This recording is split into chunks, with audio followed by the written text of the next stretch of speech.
પણ હું કહું છું કે રાજનીતિ કરો, સમાજમાં રાજનીતિ લાવો, કેમ કે જ્યાં સુધી તમારો રાજકારણમાં અસ્તિત્વ ન હોય ત્યાં સુધી આપણને કંઈ મળવાનું નથી.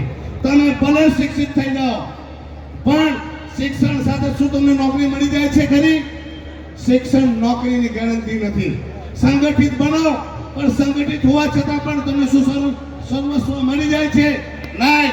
કેમ કે જ્યાં સુધી તમને રાજકારણમાં ઉચ્ચ પદ ઉપર આપણા સમાજના લોકો નહીં બેસે ત્યાં સુધી સમાજની પ્રગતિ શક્ય નથી. આજે જુઓ, આપણા સમાજની અને નાનામાં નાના સમાજમાં તમે કમ્પેરિઝન કરો. આજે ગુજરાતમાં કે ભારતમાં તમે જુઓ, નાની નાની સમાજના લોકો જેમના મુઠ્ઠીમાં ગણી લે એટલી સમાજ, જેને ખાલી હાથમાં પકડી લે એટલી સમાજ, એટલી નાની સમાજ આજે પોતાના સંગઠનના દમ પર મોટા મોટા પદ પર બેઠા છે. અને આપણો આટલો મોટો સમાજ વિખરાયેલો હોવાથી આજે આપને કંઈ મળી રહ્યું નથી. હું તો બધાને જ કહું છું કે ભાઈ તમે કોંગ્રેસમાં બી રહો, ભાજપમાં બી રહો, આમ આદમીમાં બી રહો, તમે જેટલી પાર્ટી છે એટલી પાર્ટીમાં આપણા સમાજનું પ્રતિનિધિત્વ રાખો. કારણ કે આ પાર્ટી લોકોના સમાજના હિત માટે છે. આ રાજકીય પાર્ટી શું છે? એ પ્લેટફોર્મ છે સમાજના કામ માટેનો. હવે હું તમને કહેવા માંગુ, આપણા સમાજના લોકો દરેક પાર્ટીમાં જોડાયેલા હોય. હવે આજે સમૂહ જગ્યા ઉપર ભાઈ વરરાજાઓ પહોંચી ગયા હોય તો પોખવા માટે ને વરબેડિયા તૈયારી કરો. હા ભરતજી, 5 મિનિટ શાંતિ રાખજો. આજે હું એક જ વાત કહેવા માંગુ છું, જો આપણો દરેક પાર્ટીમાં પ્રતિનિધિત્વ હોય, આજે સમૂહ લગ્ન છે, કોંગ્રેસ વાળા કોંગ્રેસને ફોન કરે કે ભાઈ અમારા ત્યાં સમૂહ લગ્ન છે, મદદ કરો, બની શકે 50,000 આપે. ભાજપ વાળાને ફોન કરે અને કે ભાઈ કોંગ્રેસ વાળા 50 આપી ગયા, ભાજપ વાળા પાછા હોઈ શકે 50 લાખ આપી જાય. ત્રીજી પાર્ટી આમ આદમી પાર્ટી છે, તેને ફોન કરે કે ભાઈ પેલા 50 આપી ગયા, તો બની શકે તે લાખ આપી જાય. આપણો ઉદ્દેશ શું હોવા જોઈએ? આપણા સમાજની પ્રગતિ.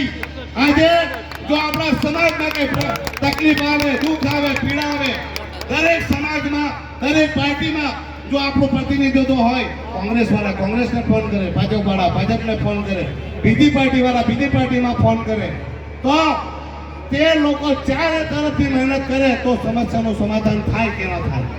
એટલે હું તો દરેક વખતે કહું છું કે તમે લોકો દરેક પાર્ટીમાં રહો, પાર્ટીનો ઉપયોગ સમસ્યાનો સમાધાન માટે કરો, પણ પાર્ટીનો ઉપયોગ સમાજનો ઉપયોગ પાર્ટી માટે ના કરો. કારણ કે આજે જો આપણે પાર્ટીનો ઉપયોગ આજે સમાજને તોડવામાં થઈ રહ્યો છે, તેના કારણે આજે સમાજની સ્થિતિ આવી થઈ છે.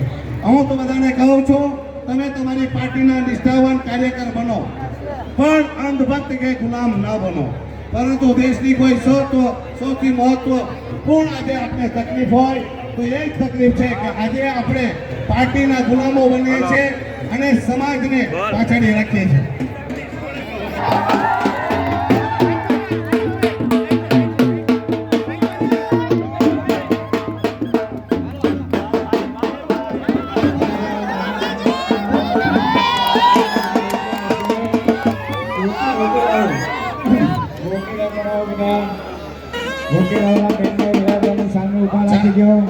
મારા 5 મિનિટનો ટાઈમ આપજો. આ મારી સ્પીચ પૂરી કરી રહ્યો છું.